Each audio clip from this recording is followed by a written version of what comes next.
Terredefrance.fr, le premier site d'articles français et patriotes, présente Ici Sud Radio. Les Français parlent au français.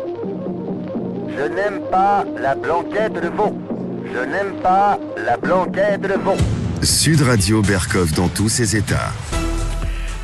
Hier, Emmanuel Macron tenait une conférence de presse. Il l'avait promis. D'ailleurs, il nous a promis qu'il va parler 3 fois par semaine jusqu'au 30 juin. Donc, on va l'entendre. Et il a dit notamment ceci.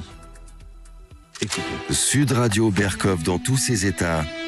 Les perles du jour. Pourquoi les extrêmes montent partout? Pourquoi on a 50% aux extrêmes? D'abord parce que dès qu'il y a un fait divers, il est monté en épingle partout. J'étais à Oradour il y a 2 jours. Je suis au maire d'Oradour, mais il y a des choses dramatiques qui se passent chez vous. Il y a un gros problème d'immigration, d'insécurité. Le maire d'Oradour me dit non. Mais quand les gens sont tous les jours devant la télé ou les réseaux sociaux et voient que c'est orange mécanique à tous les bords, là, ils disent ça va m'arriver. C'est ça aussi. Ah, s'ajoute à cela les problèmes de pouvoir d'achat. Alors là, quand même très intéressant. Qu'est-ce qu'il dit, en l'occurrence, Emmanuel Macron, notre président de la République? Il dit, mais vous comprenez pourquoi il y a 50% des Français qui ont voté aux extrêmes, 50% en tout cas de ceux qui sont allés aux urnes? Eh bien, c'est très simple. C'est parce qu'ils sont tout le temps devant leur télévision et les réseaux sociaux qui leur racontent. Il n'a pas dit ça, il leur raconte n'importe quoi, mais ça veut dire quelque part ça. Il y a des faits divers. Il continue à parler de faits divers. Il est allé au Oradour-sur-Glane, mais il n'y a rien au Oradour-sur-Glane. Regardez, il ne se passe rien. Il s'est passé des choses il y a 80 ans, mais aujourd'hui, il ne se passe rien à Oradour-sur-Glane. Mais voilà, les gens... Alors, est-ce qu'on peut rappeler à Monsieur le Président de la République que sur l'année 2023, par rapport à 2022, les hausses les plus fortes concernant les atteintes aux personnes, homicide, plus 5%, tentative d'homicide, plus 13%, coups et blessures volontaires sur personnes de 15 ans ou plus dans le cadre familial, plus 9%. Les violences sexuelles, plus 8%. Cette hausse concerne davantage les viols et tentatives de viol que les autres agressions sexuelles, y compris le harcèlement sexuel. Les chiffres, homicides, 1010 homicides en 2023. Coups et blessures, 384 100. Vol avec arme à feu, vol violent sans arme, etc., etc., etc. Et on appelle ça des faits divers, Monsieur le Président? Vous appelez ça des faits divers quand des gens se font tabasser ou violer, quand ils n'osent pas sortir la nuit? Et oui, ce n'est pas à l'Élysée, bien sûr, ni dans les beaux quartiers, ni dans les zones protégées, bien sûr, où les gens n'osent plus sortir parce que en bas de chez eux, il y a un certain nombre de deals, etc. Non. C'est pas des clichés, ça, Monsieur le Président. C'est pas des clichés. Vous avez des millions de Français qui vivent dans cet environnement-là, un peu partout en France. Et vous dites fait divers, donc c'est toujours pareil. C'est un sentiment d'insécurité, ce que disait déjà Éric Dupond-Moretti, que reprend Emmanuel Macron. Non, il n'y a pas de problème. Et donc, si 50% des gens votent aux extrêmes, à gauche comme à droite, eh bien, c'est à cause de ça. Et, écoutez, ce sont des mots, encore des mots, toujours les mêmes. Ah, c'est un peu quand même léger, non? C'est un peu court, jeune homme, comme disait le dramaturge. Sud Radio Berkov dans tous ses états. Et 12 France, c'est ça. En fait, c'est vrai, à part quelques faits divers, on est encore en 12 France, bercé de tendre insouciance. Alors, voilà, juste 2 exemples. Dimanche soir, avec quelques manifestations, justement, suite aux résultats et à la montée du Rassemblement national. Mais écoutez, un manifestant qui est là, face aux forces de l'ordre, face aux policiers, voici ce qu'il dit. Tampidi, voilà Tampidi, viens, ramène-moi en prison.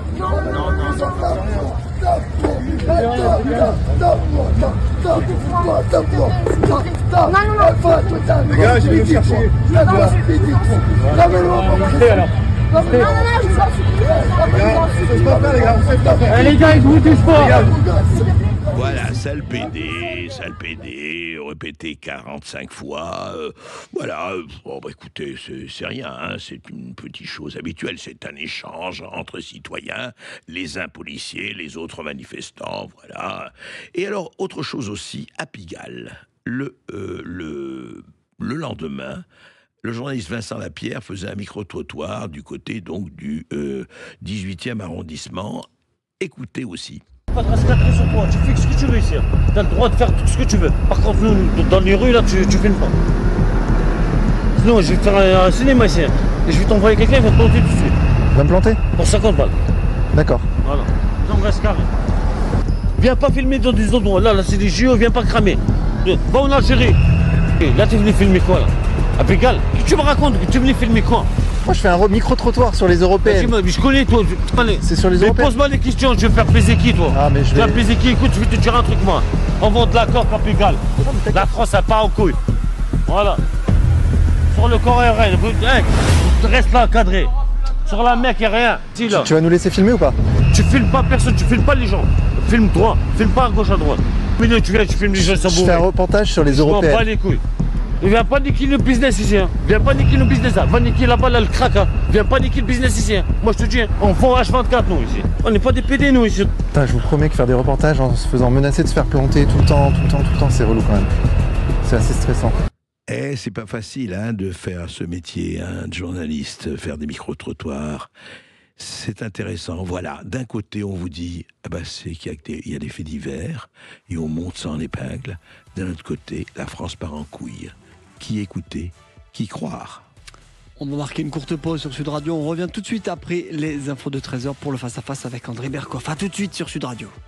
Sud Radio. Sud Radio, parlons vrai. Parlons vrai. Sud Radio. Parlons vrai.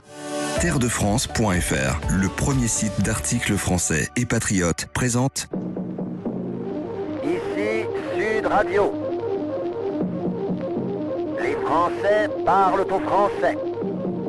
Les carottes sont cuites. Les carottes sont cuites. Sud Radio Berkoff dans tous ses états. Dans tous les états, et nous allons recevoir Luca Di Gregorio, Médire des cons. Et auparavant, on va parler d'une connerie, mais est-ce que cette connerie méritait cette sanction? À tout de suite. Sud Radio Berkoff dans tous ses états. Et c'était un humoriste, qui s'appelle Guillaume Meurice. Et il avait sorti effectivement sur France Inter ceci. Il y a des choses que je peux pas dire. Par exemple, si je dis arrêtez de voter pour des fachos qui confondent les élections avec leur névrose et se pignolent sur leur xénophobie, et non, je peux pas le dire parce que vous avez reconnu Bardella et Marion Maréchal Le Pen, et donc ça fausserait l'élection. Alors il y a des choses qu'on peut dire. Par exemple, si je dis Netanyahou est une sorte de nazi mais sans prépuce, c'est bon. Le procureur il a dit c'est bon. Il a dit cette semaine. Donc ça, allez-y. Vous pouvez, vous en faites des mugs, des t-shirts.